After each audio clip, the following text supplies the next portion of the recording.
Olá, boa noite, a paz do Senhor Jesus, tudo bem? Nós estamos aqui mais uma vez nessa live que faz parte do projeto Revelação da Comunidade Redenção. E aí, eu quero te dizer que você é bem-vindo, bem-vinda. O tema de hoje é muito bom. Peraí, gente, deixa eu pegar aqui uma coisa para minha filha.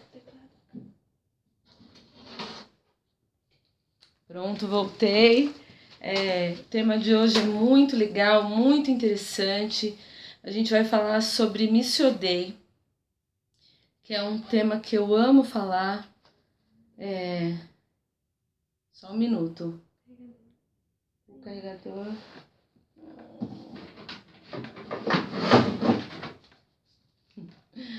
Pronto, agora sim, já entreguei tudo direitinho para ela. É um tema muito interessante. Falar sobre Missio Dei é um tema muito interessante, porque é falar sobre a missão de Deus.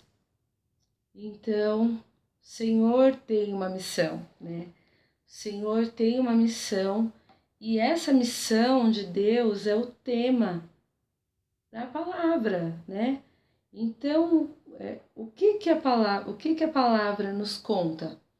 Falei a semana passada sobre o tema existência de Deus, que a Bíblia, ela não se preocupa em revelar, em provar a existência de Deus, mas ela revela a existência de Deus. Esse Deus, e aí o que a Bíblia conta? Sobre um Deus que criou essa criação, então peca. Boa noite, bem-vindo a você que está chegando agora. Fica aí até o final, você vai gostar. A nossa aula de hoje do Projeto Revelação vai ser muito boa, eu acho que você vai gostar. Então esse Deus cria o ser humano peca, mas Deus não se conforma, né, em perder. Deus já tinha um plano, então ele vai resgatar essa humanidade. E a Bíblia, ela conta essa história, a história desse resgate, do plano de Deus, da maneira como o Senhor amou essa criação, a maneira como Deus se relaciona com essa criação. Então, paz, Senhor, que minha cunhada. Então, a maneira como Deus se relaciona e o resgate dessa criação.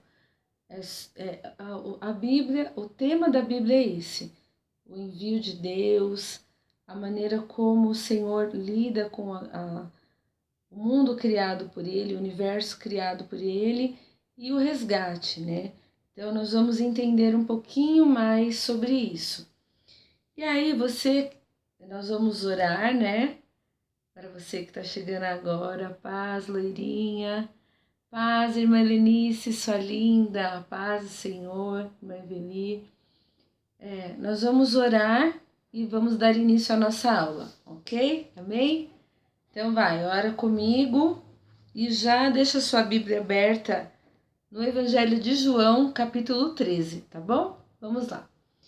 Senhor, meu Deus, Pai amado, nós estamos aqui diante da Tua presença e nós queremos Te agradecer pela oportunidade de mais uma vez estarmos reunidos em torno da Tua Palavra. E eu Te peço que o Senhor abra o nosso entendimento, que o Senhor nos dê vitória, que o Senhor nos ajude nessa ministração, que o Senhor fale ao coração dos Teus filhos, que o Senhor se faça entender através do Espírito Santo, que o Senhor faça uso dessa Tua serva, Senhor. E em nome de Jesus, ilumine a minha mente, o meu coração, Pai, os meus pensamentos, põe por terra toda a confusão, Pai, todo roubo, toda distorção nas palavras caiu por terra e que em nome de Jesus Teu nome seja exaltado, Pai, seja glorificado, em nome de Jesus. Amém. Então vamos lá, gente. Começou, hein? Abre sua Bíblia comigo no Evangelho de João, capítulo 13. E nós vamos ler alguns versículos, começando do versículo 3, tá bom? João 13, a partir do versículo 3. Jesus sabia que o Pai havia colocado todas as coisas debaixo do seu poder, e que viera de Deus e estava voltando para Deus. Assim levantou-se da mesa, tirou sua capa e colocou uma toalha em volta da cintura. Depois disso, derramou água numa bacia e começou a lavar os pés dos seus discípulos, enxugando-os com a toalha que estava em sua cintura. Agora, oi Lu, boa noite, paz. Agora vamos para o versículo 12. Abre lá, versículo 12. Quando terminou de lavar-lhes os pés, Jesus tornou a vestir sua capa e voltou ao seu lugar. Então lhes perguntou: Vocês entenderam o que lhe fiz? Vocês me chamam mestre e senhor, e com razão, pois eu sou. Pois bem, se eu, sendo senhor e mestre de vocês, lavei-lhes os pés, vocês também devem lavar os pés uns dos outros. Eu lhes dei o exemplo para que vocês façam como lhes fiz. Digo-lhes verdadeiramente que nenhum escravo é maior do que seu senhor, como também nenhum mensageiro é maior do que aquele que o enviou. Agora que vocês sabem estas coisas, felizes serão se as praticardes. Amém? Bom, gente, falando de me se odeio, eu comecei com esse texto. Por quê? O Senhor Jesus estava aqui encerrando seu ministério. Era a sua última Páscoa, a sua última ceia com os seus discípulos, né? A última Páscoa, enquanto o judaísmo, né, vamos colocar assim, e ali instituía-se a primeira ceia, né? Então, encerra um ciclo para começar outro ciclo. Mas o Senhor Jesus, diante da iminência da sua morte, ele tira a sua capa, se despe, toma uma toalha, uma bacia, lava os pés dos seus discípulos, mesmo diante da negativa de Pedro, ele insiste e ele diz uma coisa: se vocês sabem dessas coisas, bem-aventurados serão se vocês praticarem. Ele está falando, vocês me chamam de mestre, dizem bem, eu sou mestre mesmo, e eu estou lavando os pés de vocês. Então façam o mesmo. Quando o Senhor Jesus está encerrando o seu ministério, ele não entrega para os seus discípulos um trono, ele não entrega para os seus discípulos um cetro, ele não entrega para os seus discípulos uma coroa, ele entrega uma toalha e uma bacia. Ele se humilha, sim, ele entrega uma toalha e uma bacia e ele diz que nós devemos fazer o mesmo. Então, ali, o Senhor, ele está entregando uma missão. Ele está entregando uma missão. Ele está deixando evidente o que nós devemos fazer. Aquele povo vivia dentro de um contexto de uma cidade rodeada por deserto, uma cidade seca, árida. Os discípulos usavam sandálias, eles não tinham botas, né? Eles usavam sandálias, eles estavam com os seus pés empoeirados, sujos. E com tudo isso, o Senhor Jesus lava os pés sujos, poeirentos dos seus discípulos. Isso é uma mensagem para nós, igreja. As pessoas chegam para nós com os seus pés poeirentos, sujos, com a poeira do caminho, a poeira da jornada, a poeira do deserto, colada, grudada nos seus pés, poeirentos. E qual é o papel da igreja? Se despir.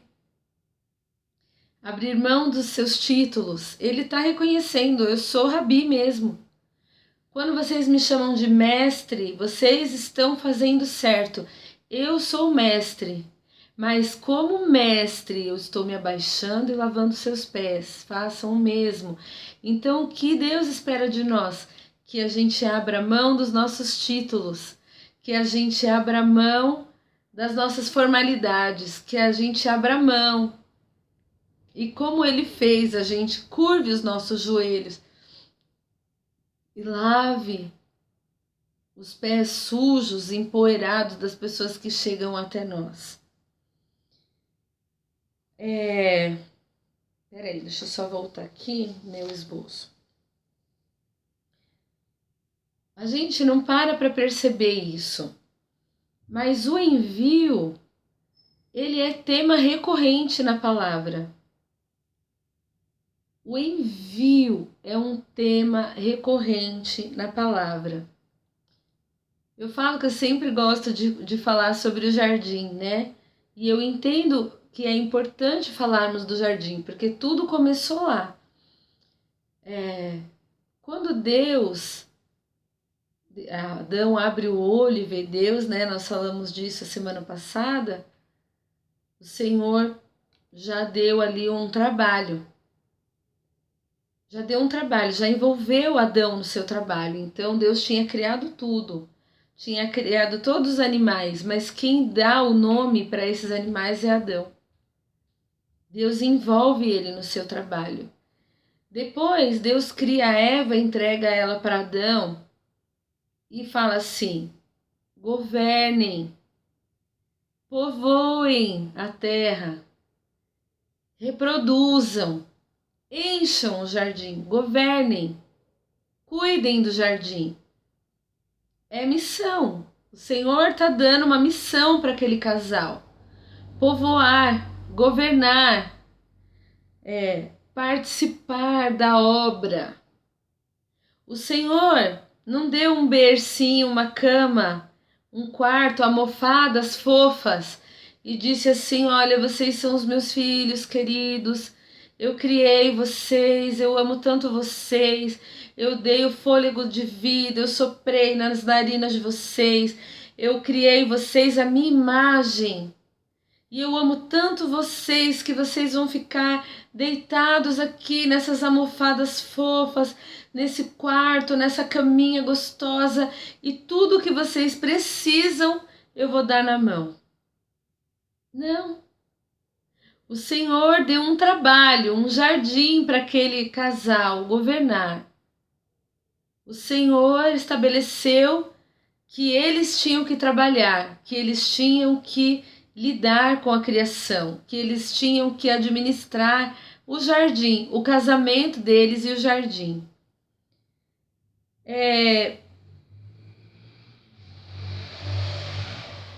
Após o dilúvio, deixa eu só ver uma coisa aqui, gente, peraí, que eu não quero... tava me adiantando. Então, quando eu tava... eu li um texto quando eu estava ainda na faculdade teológica, que só o tema desse texto eu nunca esqueço, porque a partir dali muitas coisas na minha visão se ampliaram. Eu não vou dizer que mudaram, porque eu sempre tive em mim o desejo de pregar, de anunciar a palavra, de trabalhar com pessoas, de trabalhar com vidas, de lidar com a igreja, enfim, eu sempre tive esse desejo impresso na minha alma. Mas aí eu me deparo com esse texto: o Deus que não cabe em si, que é do Cláudio Oliveira Ribeiro, um mestre, um professor que escreveu. Então, quando o Cláudio Oliveira Ribeiro escreveu esse texto, ele apresenta Deus como um Deus que transcende, um Deus tão grande, tão elevado, um Deus tão tremendo, um Deus tão poderoso, que ele, não cabendo em si mesmo, ele transcende, entende? Então, o que é transcender? É elevar-se além dos limites. situar-se para lá de. Então Deus não coube em si mesmo. Ele é um Deus tão incrível, ele é um Deus tão grande, ele é um Deus tão poderoso que ele não cabe em si mesmo. Então ele cria. Olha que coisa maravilhosa. Ele cria. Então o Deus existente em 3 pessoas, Pai, Filho, Espírito Santo, cria. O conceito de transcendência, ele vai em oposição ao conceito de imanência. O que é imanência? O que é imanente diz respeito à matéria. Então, por exemplo, os defensores do panteísmo, eles vão crer num Deus que está no gato, no rato, tudo é Deus. O ser humano é Deus, a matéria é Deus e Deus está na matéria. Então, conceito imanente. A matéria é Deus e Deus está na matéria. O Deus que nós cremos é um Deus transcendente. Ele está além. Ele está além. Então, o conceito de Deus é um Deus que está além. Ele está transcendendo a matéria. Porém, ele também transcende a ele mesmo. É difícil de entender isso, mas vocês vão conseguir entender. Ele transcende a sua própria existência. Então, ele cria, ele reparte da sua porção. Ele começa a criar, ele começa a transcender a sua porção. E em Jesus, então, nós temos a imanência e a transcendência, porque Jesus Cristo é o Deus transcendente que se faz imanente. É um Deus transcendente que se torna matéria, se torna imanência. E esse Deus transcendente inclui o homem na sua obra. Entende? Esse Deus incrível, esse Deus transcendente, ele inclui o ser humano na sua obra. E aí a gente volta lá, né? É nisso que eu estou falando do jardim, que Deus então cria Adão, cria Eva, inclui o casal na sua obra. Só que aí Adão e Eva pecam e saem do jardim. O Senhor promete redenção por meio do descendente da mulher que viria, né? Por meio de Jesus que viria, mas só que a questão do envio continua. Ainda que o homem está fora do jardim, oi Rick, paz, tudo bem, cunhado?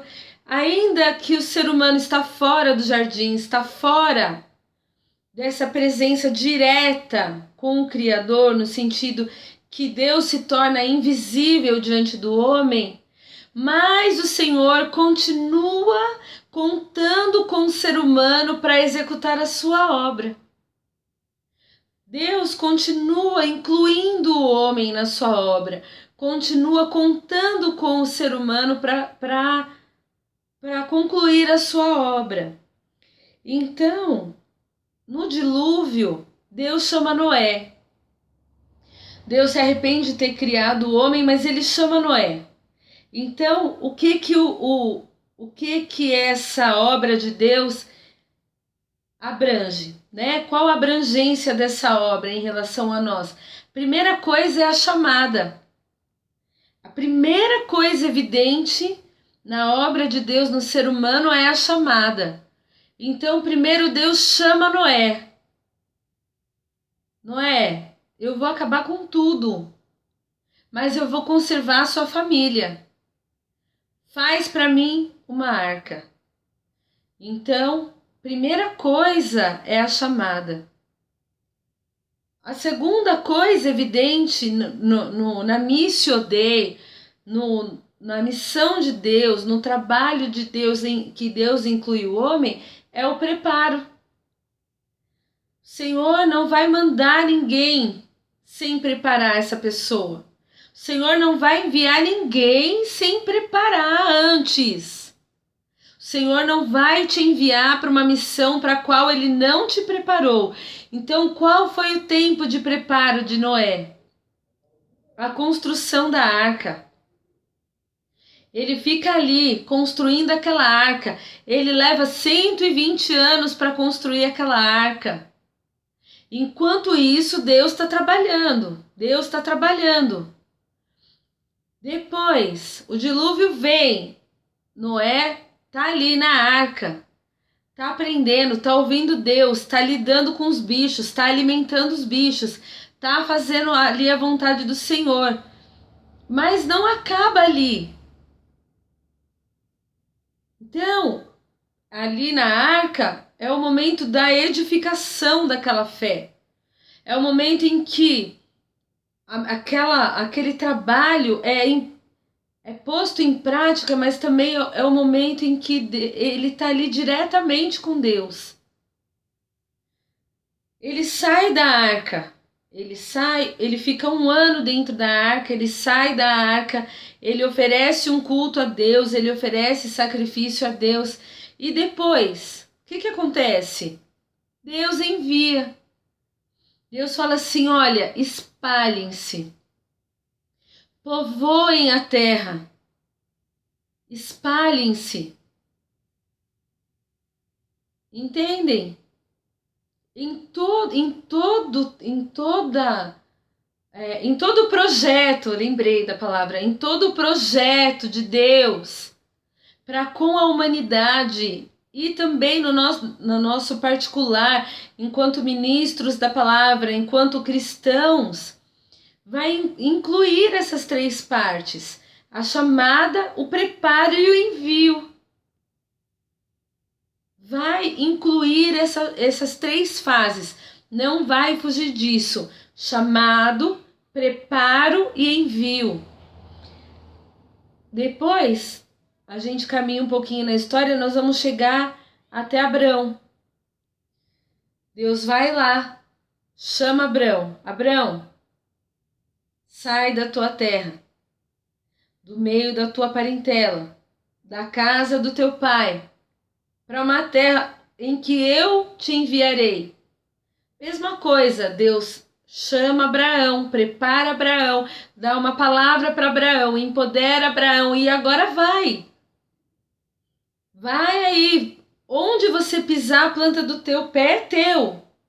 Vai para essa terra que eu vou te enviar, porque por meio de você, Abraão, serão benditas todas as famílias da terra.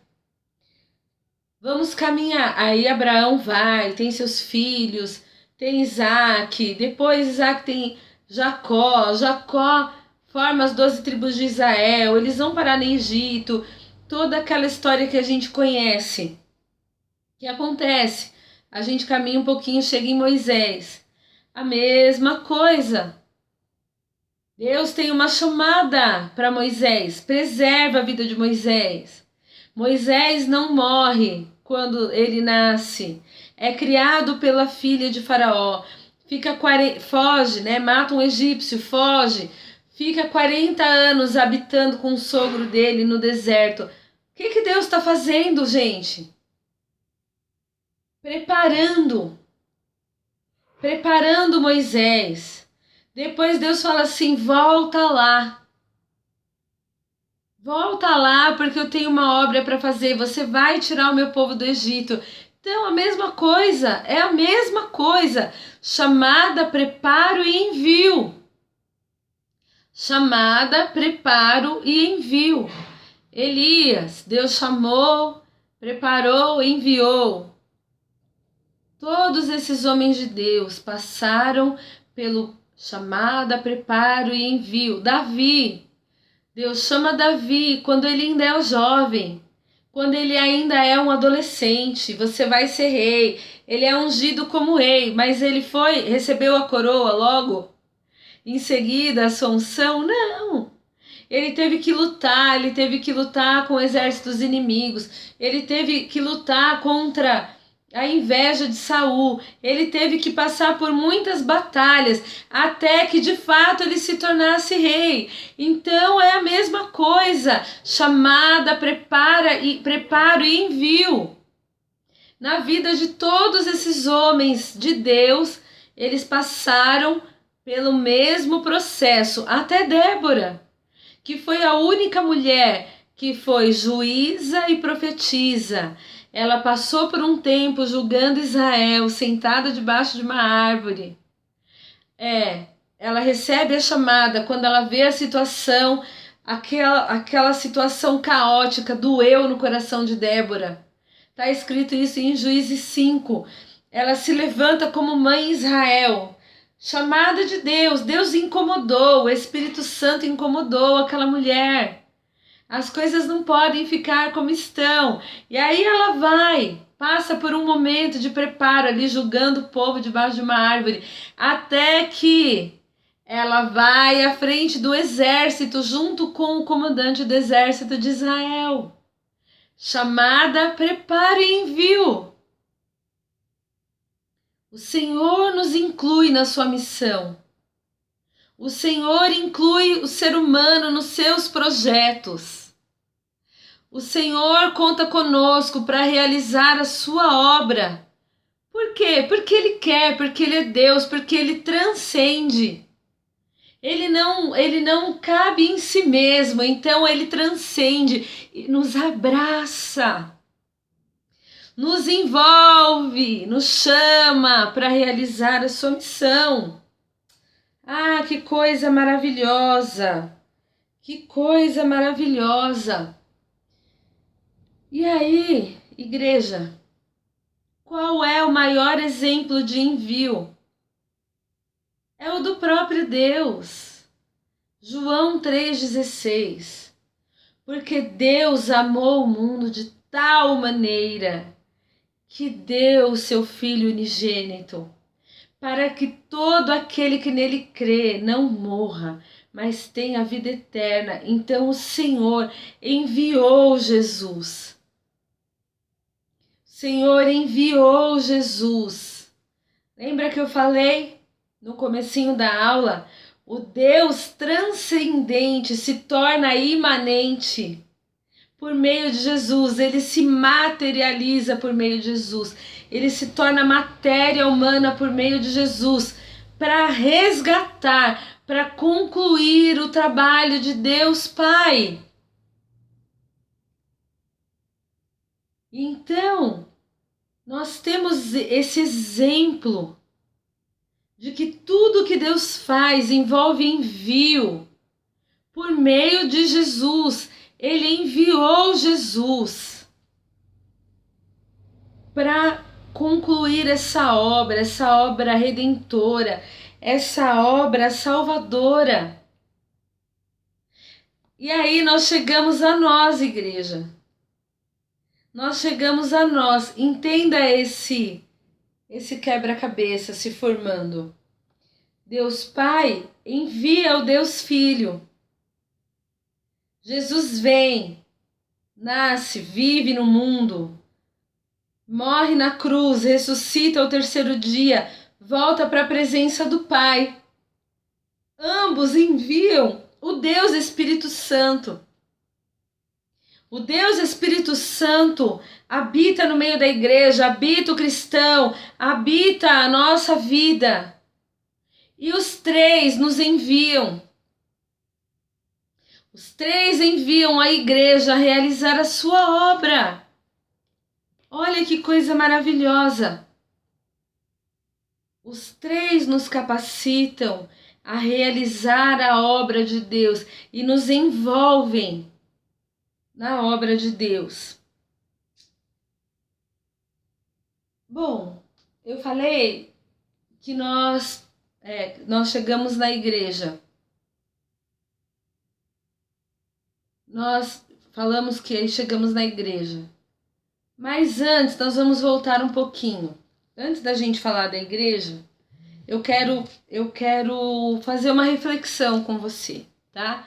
Então, volta lá, você que está com a sua Bíblia, abre em Gênesis. Deixa eu só achar o texto aqui, tá? Peraí.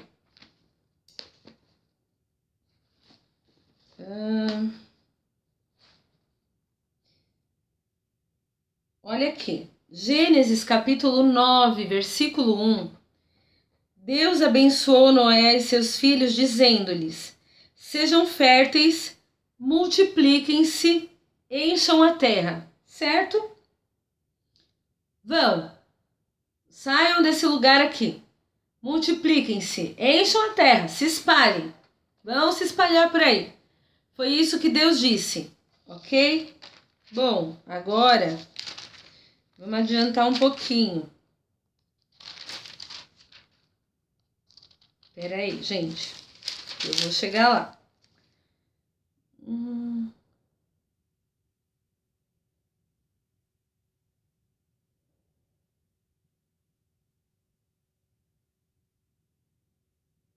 Olha aqui, presta atenção, não sai daí não.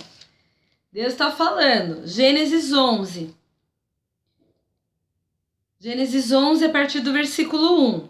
No mundo todo havia apenas uma língua, um só modo de falar. Saindo os homens do Oriente, encontraram uma planície em Sinear, e ali se fixaram. Disseram uns aos outros: vamos fazer tijolos e queimá-los bem. Usavam tijolos em lugar de pedras e piche em vez de argamassa. Depois disseram: vamos construir uma cidade com uma torre que alcance os céus. Assim nosso nome será famoso e não seremos espalhados pela face da terra. Nosso nome será famoso e não seremos espalhados sobre a terra. Aí vamos voltar à igreja. O Senhor Jesus, antes de subir aos céus, disse assim: portanto, ide por todo o mundo e pregai o evangelho a toda criatura. Quem crê ide em todas as nações, batizando-as em nome do Pai, do Filho e do Espírito Santo. Quem crê e for batizado será salvo, mas quem não crê está condenado. Aí a igreja começa a pregar, começa a crescer, começa a se institucionalizar. A igreja se torna uma instituição, com líderes, com pastores, com chefes, com bispos e tal, um monte de coisa. E aí o que ela faz? Ela se fecha. E todos os esforços que a igreja faz é para inchar, para ficar fechada dentro dela mesma. E os líderes eclesiásticos, eu vou colocar assim, não vou falar líderes cristãos, vou falar líderes eclesiásticos, começam a se tornar famosos,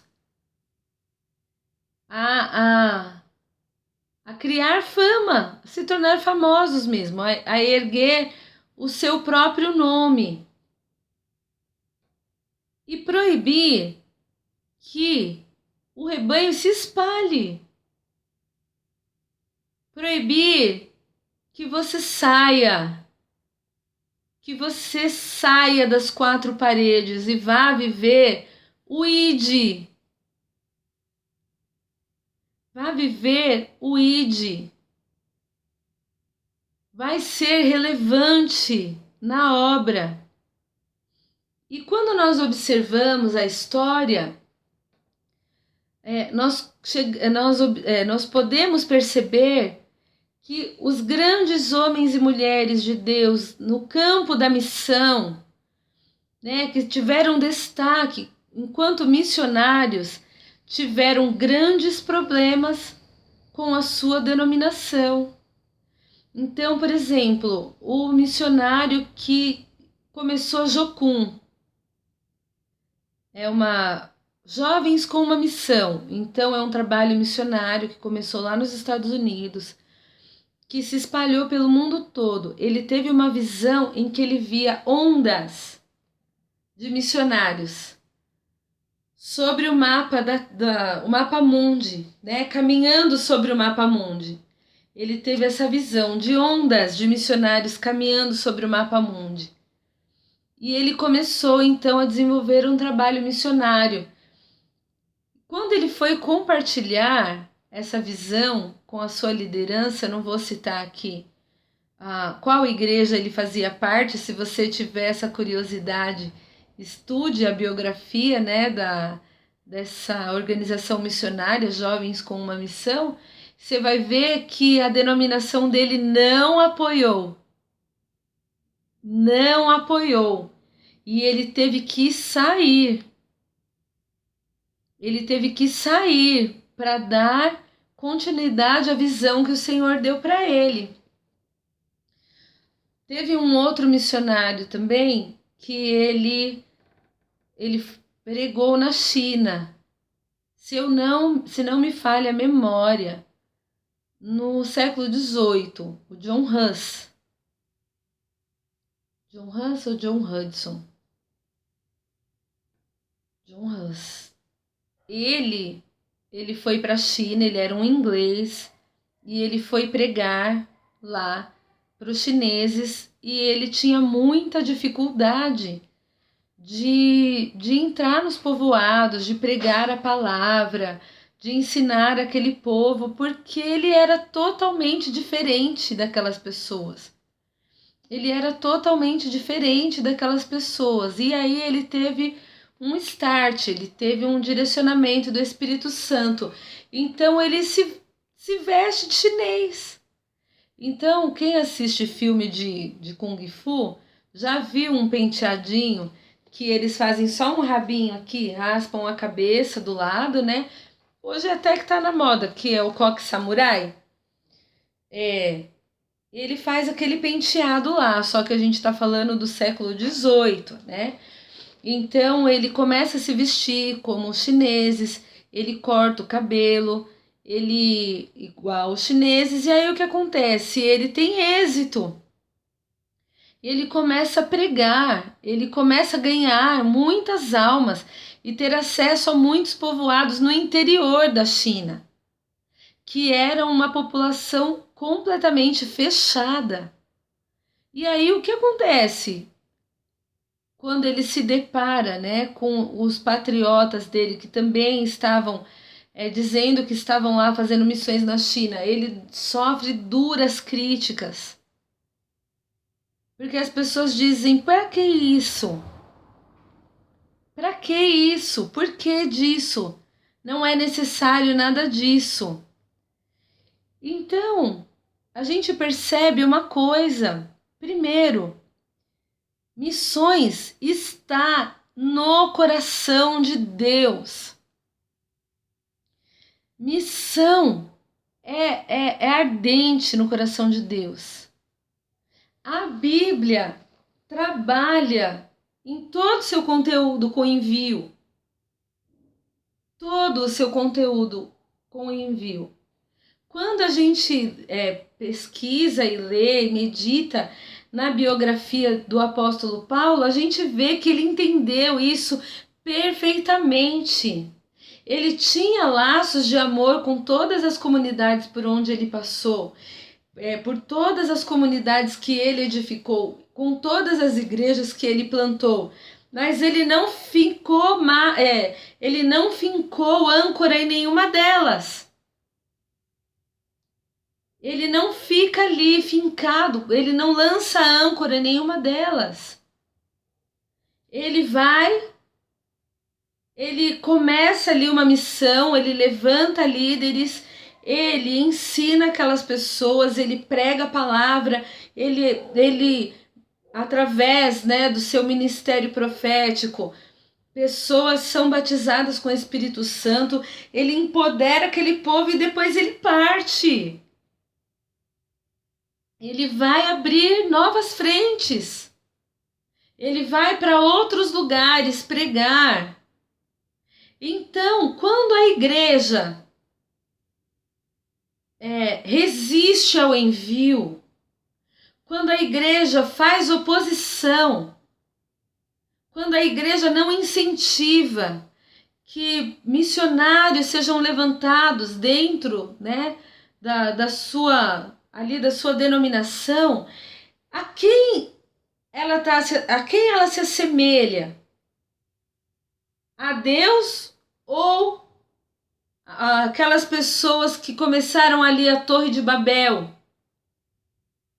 que foram bem claras em dizer: nós vamos nos tornar famosos, nós vamos levantar para nós um nome e nós não vamos nos espalhar. Nós não vamos. Nós vamos ficar aqui. Então, quando a gente vê uma igreja com 20 mil membros, famosésima, com poucos pastores e nenhum missionário,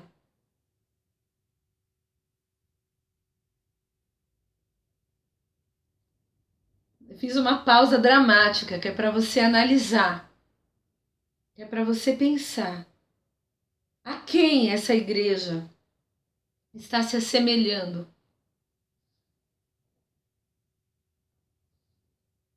Nós estamos edificando o reino, e é isso que eu quero que você analise. Analisa. A palavra diz que nós temos a mente de Cristo. Nós temos, nós não teremos, nós temos. Você tem uma mente para analisar o que eu estou te dizendo. O que nós estamos edificando? A igreja do Senhor, o reino do Senhor na terra. Estamos sendo participantes da Missio Dei, né? Que nada mais significa do que missão de Deus em latim. Ou nós estamos edificando para nós uma torre?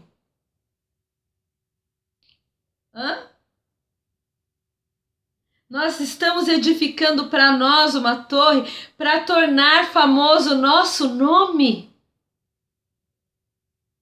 Para tornar o nome da nossa igreja famosa? De que lado nós estamos trabalhando? De que lado nós estamos atuando? A quem nós estamos copiando? A quem nós nos tornamos semelhantes? Lucas, Evangelho de Lucas, capítulo 24, do 13 até o 35, eu não vou ler, né? Do 13 até o 35, porque é muito longo, mas dá para a gente entender isso. Jesus havia ressuscitado, mas só as mulheres tinham visto ele, estava aquele burburinho, ressuscitou, né? O Senhor ressuscitou, tal, aquela coisa. E aí, 2 discípulos estão indo embora de Jerusalém. A gente não sabe quem são eles, mas eles estão indo embora. Pegaram as coisas deles e estão indo para Emaús.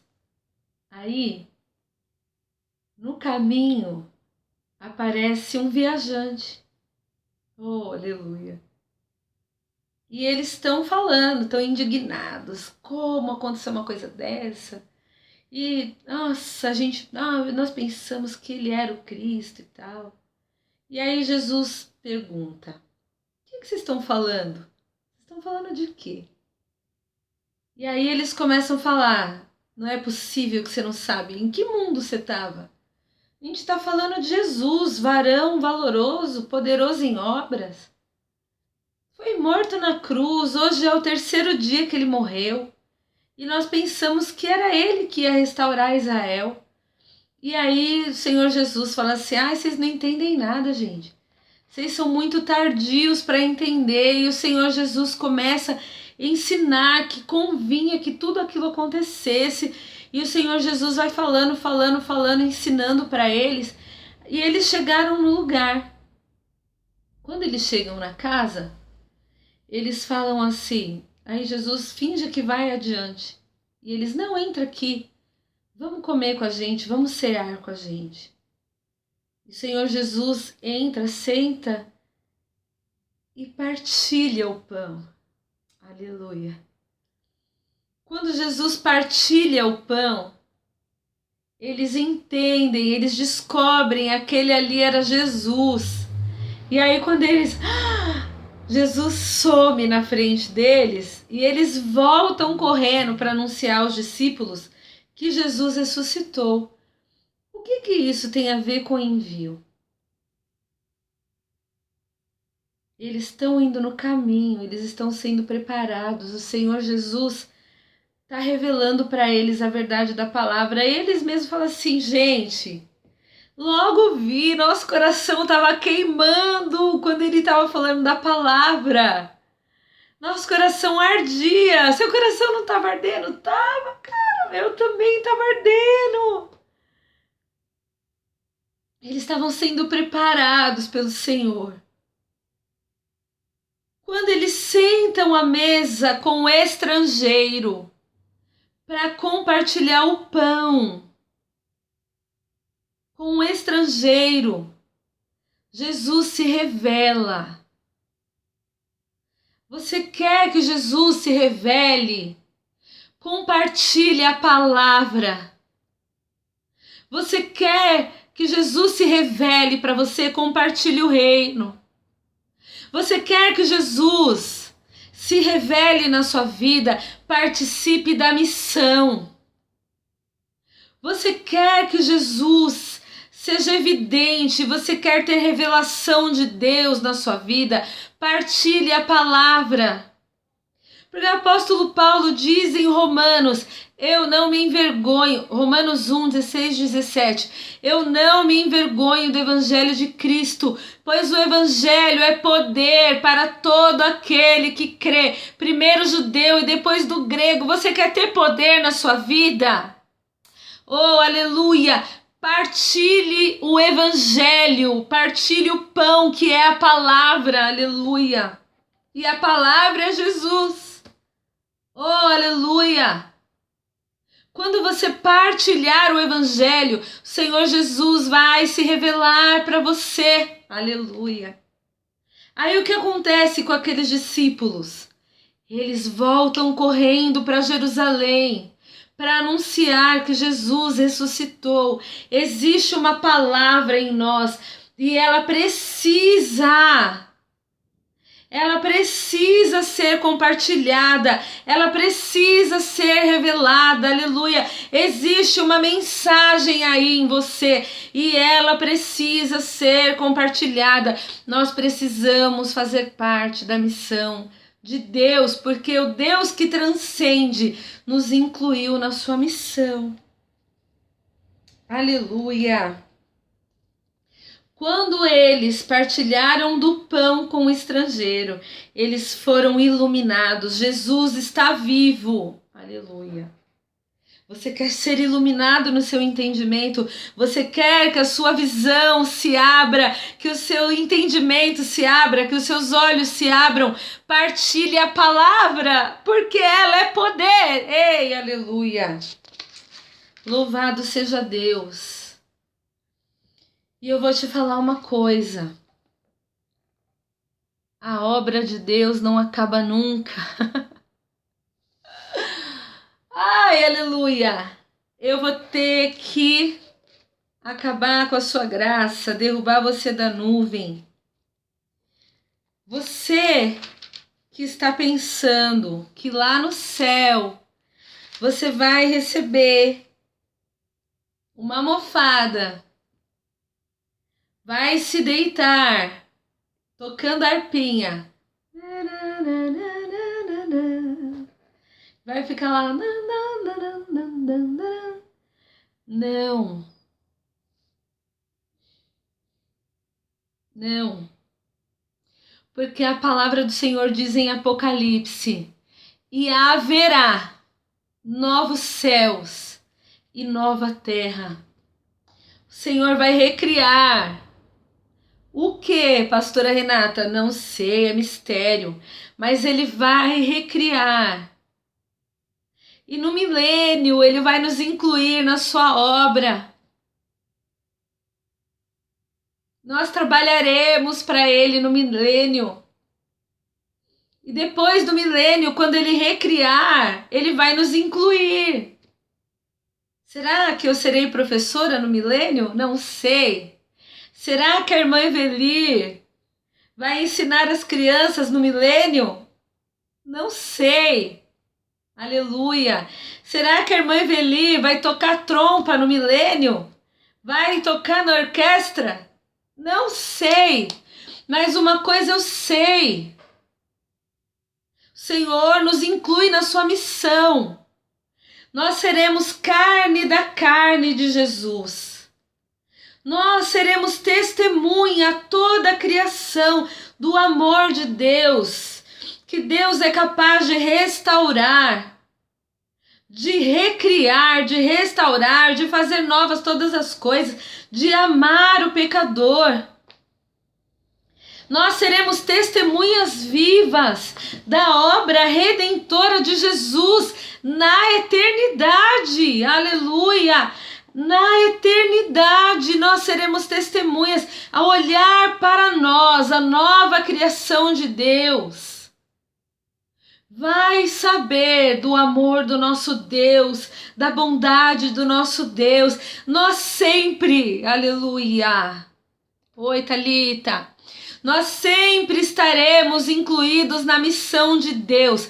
Sempre seremos participantes da missão de Deus. Sempre trabalharemos para Deus eternamente. Amém. Aleluia. Louvado seja o nome do Senhor. Então, irmãos, eu já vou encerrar. Mas eu vou te falar uma coisa. Desperta a igreja. Desperta para essa obra. Faça parte, entre nessa trincheira. Faça parte dessa missão. Prega a palavra, prega o evangelho. Vai firme na missão que Deus te deu. Não seja limitado pela visão de outrem. Vai firme na missão que Deus te deu.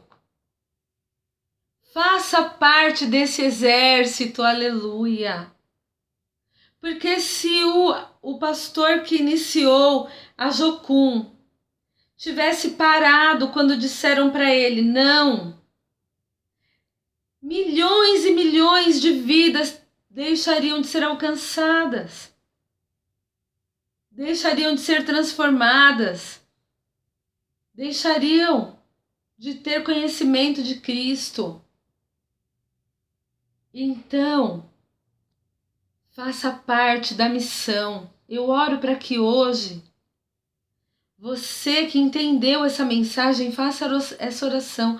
Senhor, eu quero ser participante desse teu projeto. Eu quero ser participante dessa obra. Eu quero ser participante dessa missão. Eu quero, Senhor, ser um anunciador do reino. Aleluia. E o Senhor vai te revestir de poder.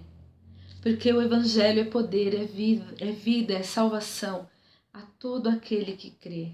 Amém? Então nós vamos terminar. O que eu tinha para falar hoje eu já falei, né? Não vou me estender demais, porque não é por força nem por violência, e não é pelo nosso muito falar. E aí eu vou abrir aqui a oportunidade para, se alguém tiver alguma pergunta ou quiser acrescentar algo, quiser falar alguma coisa, essa é a sua hora. Amém? Aí, enquanto isso, eu vou mandar um beijo para Thalita, Vitória, que realmente, Thalita, você é uma vitória, você é uma bênção, eu amo muito sua vida, sua mãe. Manda um beijo para ela, fala que a gente tá com saudade dela, que ela é uma bênção, nós a amamos muito, seu irmão, sua cunhada. Quero aproveitar também para mandar um beijo para Evelir, para irmã Evelir, muito. Irmã, Deus te abençoe, para irmã Helenice, para Loirinha, para o meu cunhado Ricardo, para o Nando, para todos, né, que estão aqui participando dessa live aqui comigo. E se você tiver alguma pergunta, se não, nós vamos orar e vamos agradecer a Deus e encerrar. Amém? Não tendo perguntas, beijo, linda. Não tendo perguntas, nós vamos orar e vamos encerrar. E amanhã às 20 horas nós estaremos aqui para honra e glória do nome santo do Senhor, com o nosso culto de imersão, né? Quinta-feira, quintas de imersão. E eu já te convido a participar conosco, a louvar a Deus conosco, a meditar na palavra, a receber aí uma palavra poderosa da parte de Deus que o Senhor vai enviar através do servo dele e vai ser bênção, amém? Então vamos orar e vamos agradecer a Deus. Mas se depois você tiver alguma dúvida, quiser me mandar inbox, ou aí embaixo nos comentários, fica à vontade, pode comentar o que você quiser e compartilha esse vídeo, manda para os seus amigos, compartilha mesmo essa mensagem, né, que vai edificar vidas em nome de Jesus. Senhor, meu Deus e meu Pai, eu quero te agradecer por esse tempo na tua presença. Quero te agradecer por cada vida que esteve aqui conosco, participando dessa live, ouvindo, né, aprendendo da tua palavra. E eu te peço que o Senhor nos ajude a colocar em prática, Senhor, aquilo que nós temos aprendido em ti, de ti, para ti, por ti, porque de ti, por ti, para ti são todas as coisas. Abençoa os meus irmãos, derrama, Senhor, da tua graça incomparável sobre cada vida. Nos guarda, nos livra desses dias que têm sido dias difíceis. E em nome de Jesus nos envia mesmo, Senhor. Nos envia, nos envolve na tua missão. Nos envia para pregar o evangelho. Pai, nós queremos eternamente ser participantes, Senhor, da tua obra. E em nome de Jesus eu te louvo. Em nome de Jesus eu te exalto. Em nome de Jesus eu te agradeço, Pai. Amém. Deus abençoe. Fiquem na paz.